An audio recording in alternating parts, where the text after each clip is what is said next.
Hi viewers, இதுவரைக்கும் நம்ம food review travel review அதுதான் பண்ணியிருப்போம். ஃபுட் ரிவ்யூ அவ்வளோக்கும் பண்ணலை, ட்ராவல் தான் நிறைய போட்டிருக்கோம். இப்போது ஒரு குக்கிங், ஒரு டிஃப்ரெண்ட் வீடியோ. ஸ்டீக் கபாப் பண்ணலான் இருக்கோம். நாங்கள் இப்போ தான் 2 நாளைக்கு முன்னாடி தான் அந்த தந்தூரி கிரில் எலக்ட்ரிக்கல் கிரில் வாங்கினோம்.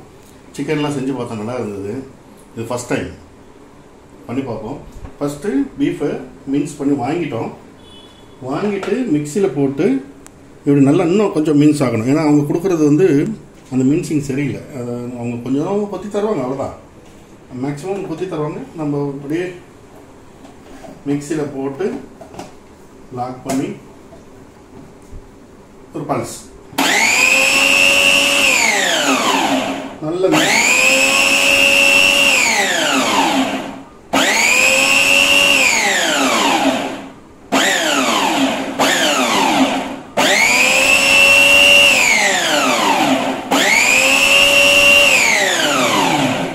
ஓகே மின்ஸ் பண்ணியிருக்கேன். பாருங்க, நல்ல பஞ்சு மாதிரி ஆயிடுச்சு. இப்போ தான் அந்த ஸ்டிக்கை கூட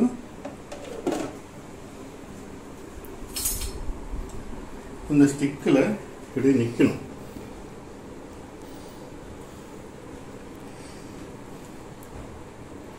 ஓகே, கொஞ்சம் ஓரளவுக்கு ஓகே தான். ஆனால் நிற்கணும். இதில் மசாலாலாம் மிக்ஸ் பண்ணும்போது அது ஓரளவுக்கு ஆகிடும். இதில் தண்ணி இருக்குது. தண்ணி பஸ்ஸெல்லாம் போயிடுச்சுனாக்கா நல்லாயிருக்கும். இந்த மாதிரி ஃபுல்லாக போட்டுக்கணும். ஆனால் அவங்க கொடுக்குறது வந்து இப்படி இருக்கும் பீஃபு. இதுதான் அவங்க சொல்கிறது மீன்ஸ்ன்னு சொல்கிறாங்க, கொத்துக்கறி கீமா. ஆனால் இது வந்து இதில் வைக்க முடியாது, நிற்காது. அப்படியே வச்சாலும் என்ன பண்ணாக்க விட்டு தனியாக வந்துடும், கரண்ட் விழுந்துடும். இது மாதிரி இருந்துச்சுன்னா நல்லா இருக்கும்.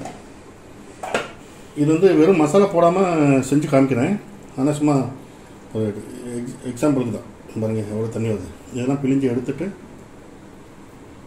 அது பிழியணும். இன்னும்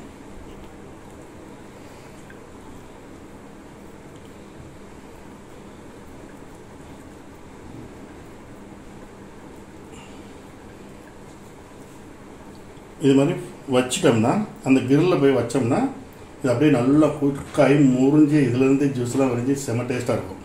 குக் பண்ணுறப்ப காமிக்கிறேன். அப்படி எல்லாத்தையும் அரைச்சாச்சு. இதுலேருந்து எடுத்து ஒரு பாத்திரத்தில் வச்சுட்டோம்னா கொஞ்ச நேரம் அப்படியே ஊற வச்சோம்னா இந்த தண்ணிலாம் கொஞ்சம் வடிஞ்சிடும். இதில் நிறைய தண்ணி இருக்குது. அப்படி வடியல அப்படின்னா ஒரு நல்ல வெள்ளை துணி எடுத்து வடிகட்ட வேண்டியதுதான். அதுதான் அடுத்த ஸ்டெப்பு. பார்ப்போம் தண்ணி வடிதான்னு. இப்படி இறக்கத்தில் வச்சிட்டோம்னா தண்ணி வடியும். இது மூடி அதுவாக வடிகிறதுக்கு லேட்டாக ஆனிச்சுனாக்க ஸ்டார்ட் பண்ணுறீங்க, திருப்பிடு. அப்படி அதுவாக வடிகிறதுக்கு டைம் எடுக்கும். அதனால் நீங்கள் என்ன பண்ணுங்கள், கொஞ்சம் எடுத்துகிட்டு நீங்கள் பாருங்கள், நீங்கள் கிழிஞ்சிங்கன்னா அதுலேருந்து தண்ணியெல்லாம் வந்துடும். ஒரு பாத்திரம் கூட எவ்வளோ தண்ணி பாருங்க, ஒரு கைப்பிடி இதில். அப்போது அவ்வளோ தண்ணி வடிகிறதுக்கு டைம் ஆகும் இல்லை? தண்ணி இருக்கக்கூடாது. தண்ணி இருந்துச்சுன்னா குக்கிங் ப்ராசஸ் வராது, அந்த ஸ்டிக்கில் ஒட்டி நிற்காது. ஓகே, ஃபுல்லாக எடுக்கக்கூடாது, ஓரளவுக்கு தான். அடுத்த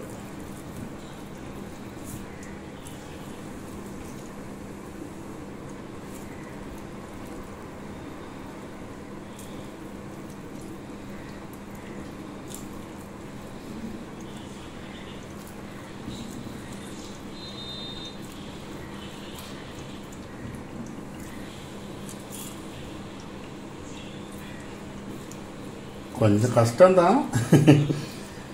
கொஞ்சம் அந்த மாதிரி கறியை தொட முடியாமல் இருக்கவங்களாம் இதெல்லாம் செய்ய முடியாது. அதான் சொல்லுவாங்க, எதுவாக இருந்தாலும் செய்கிறத பார்த்தா தின்ன மாட்டாங்க யாரும் அப்படின்னு. இதுதான் ப்ராசஸ். இப்படியே எல்லாத்தையும் செஞ்சுருவோம். ஓகே, கறி எடுத்து தனியாக வச்சாச்சு. இப்போது அதுக்கு உண்டான மிக்சிங், வெங்காயம், பச்சை மிளகாய், கொத்தமல்லி இலை, புதினா இலை இன்னும் போடணும். இது தனியாக எடுத்து வச்சுருக்கோம். சரிங்களா? மசாலா ஐட்டம் என்னென்னு பார்த்தீங்கன்னா, குருமிளகு, அதாவது மிளகுத்தூள், மிளகாய்த்தூள், மல்லித்தூள், கரம் மசாலா, இது ஜீரகப்பொடி, சீரகத்தை அரைச்சி வச்சுருக்கிறது. இது மிளகா, காஞ்ச மிளகாவே வரமிளகா அப்படியே ஃப்ளேக்ஸ் மாதிரி அரைச்சி வச்சுக்கணும். தேவையான அளவு உப்பு எடுத்துக்கோங்க.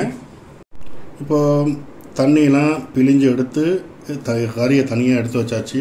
அரைச்சி வச்ச கறி, வெங்காயம், பச்சை மிளகாய், புதினா இலை, மல்லி இலை எல்லாம் போட்டுட்டு ஃபஸ்ட்டு ஒரு அடி அடிச்சுக்குவோம்.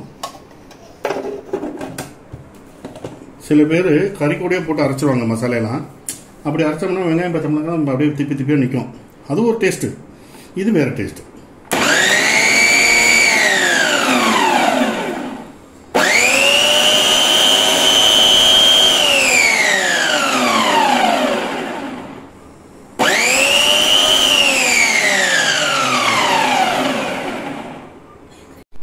இது கூட இஞ்சி பூண்டு பேஸ்ட்டு நாங்கள் போடுறோம். நீங்கள் வேணும்னா இஞ்சியும் பூண்டையும் தனித்தனியாக உரித்து இதில் போட்டு ஒன்றா கூட அரைச்சிக்கலாம், ஒன்றும் தப்பில்லை.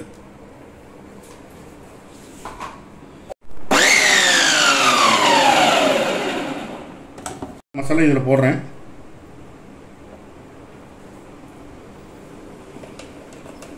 இது வந்து ரொம்ப காரமாக இருக்கும், ஏன்னா நாங்கள் ரொம்ப காரம் சாப்பிடுவோம். அதனால் எல்லா காரத்தையும் நான் நிறைய போட்டிருக்கேன். உங்களுக்கு தேவையான அளவு நீங்கள் போட்டுக்கோங்க. காரம், உப்பு,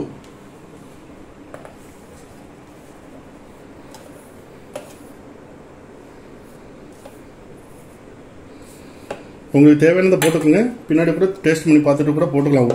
உப்பு நிறைய போட்டுட்டா அப்புறம் ஒன்றுமே பண்ண முடியாது.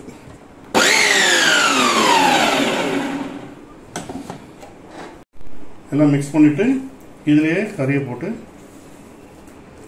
ஒரு மிக்ஸ் பண்ணி எடுத்துட்டோம்னா நல்லாயிருக்கும். வெளியில் எடுத்து கையில் கூட குலைக்கலாம், நல்லாயிருக்கும்.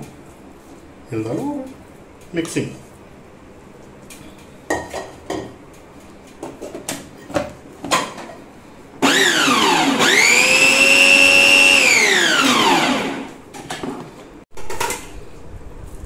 எடுத்து ஒரு பேனில் போட்டுக்கிட்டோம்னா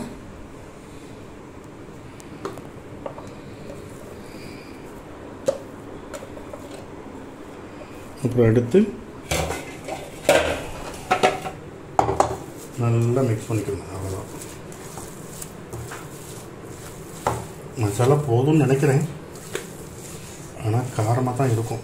ஏன்னா காரம்.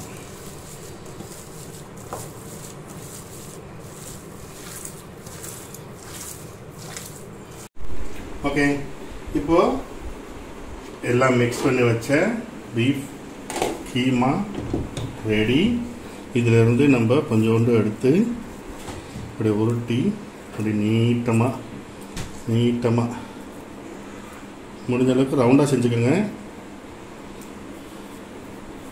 அதுக்கப்புறம் இந்த கம்பி எடுத்து உள்ளே சொருகணும் கரெக்டாக.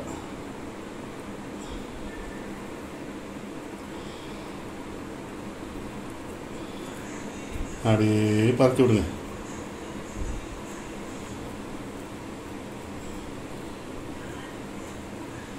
இன்னும் கொஞ்சம் எடுத்துக்கோங்க.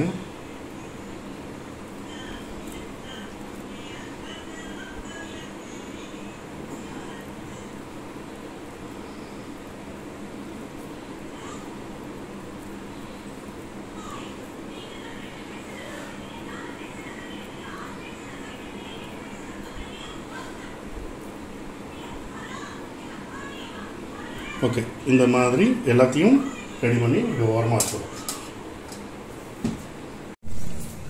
சூப்பர், நல்ல முருவலாக வந்துட்டுருக்கு. இது பாருங்கள், நல்லா முறிஞ்சிருச்சு. அப்படி நம்ம ஸ்டீக் கபாப் ரெடி. பாருங்கள், நல்லா முறிஞ்சிருக்கு. இதே மாதிரி நீங்களும் செஞ்சு பாருங்கள், டேஸ்ட்டாக இருக்கும். பீஃபில் என்னன்னா சிக்கனில் கூட செய்யுங்க. வீடியோவை லைக் பண்ணுங்கள். சப்ஸ்கிரைப் பண்ணாமல் வீடியோ பார்க்குறவங்கெல்லாம் உடனே சப்ஸ்கிரைப் பண்ணுங்கள், கமெண்ட் பண்ணுங்கள். நீங்கள் போடுற கமெண்ட்டில் தான் என்னோடய வீடியோலாம் இன்னும் நல்லா எடுக்கிறதுக்கு எனக்கு உதவியாக இருக்கும். தண்ணியில் போடணும் பாருங்க.